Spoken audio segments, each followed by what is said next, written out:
kudai takatanga usikusika kwakatanga chagomoka akatanga usikusika kwakatanga chagomoka akatanga usikusika kwakatanga chagomoka akatanga usikusika ndokuya machinja wakauya usikusika ndokuya machinja wakauya usikusika ndokuya machinja wakauya usikusika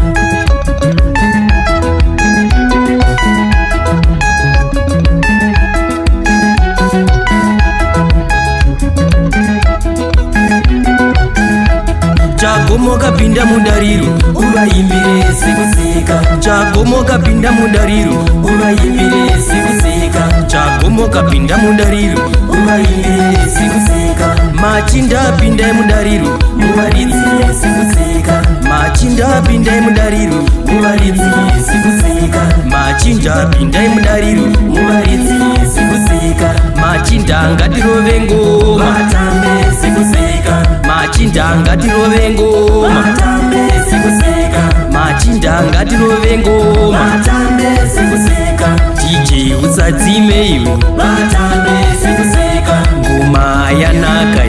ngatitambe sikusika DJ usadzime iwe matambe sikusika usadzime iwe tinoda mafaro isu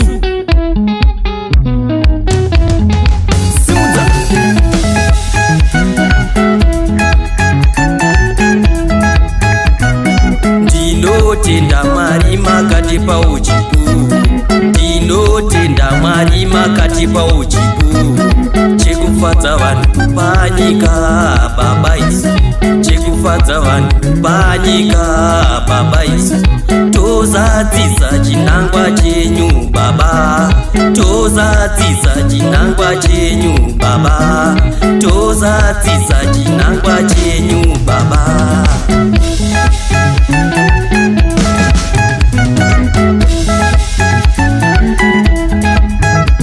mafaronga wandi kose muzimbabwe mafaronga wandi kose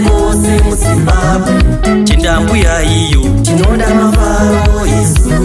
kunyanyadzi uku tinoda mafaro isu pamuzinda apo tinoda mafaro isu kwanhakiwa uku tinoda mafaro isu kunyamweda uku tinoda mafaro isu pamutangadura tinoda mafaro isu saka rinopisa tinoda mafaro isu kwamupandawana tinoda mafaro isu pazindogapo tinoda mafaro isu kumabota uku tinoda mafaro isu kumabota uku tinoda mafaro isu muharare umu tinoda mafaro isu Capital City of Zimbabwe musha mukuru musha wemafaro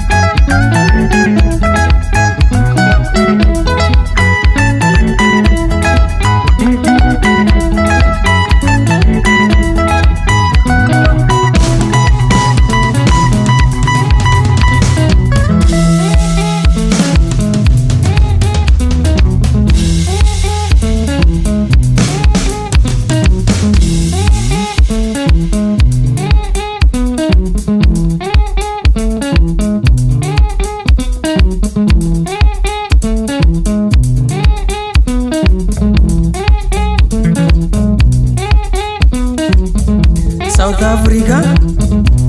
Mozambique, Tanzania, Uganda, Nigeria, Namibia, Liberia, Zimbabwe.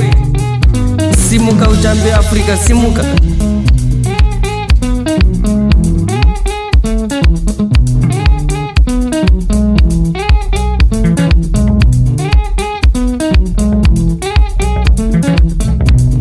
Zimbabwe simuka,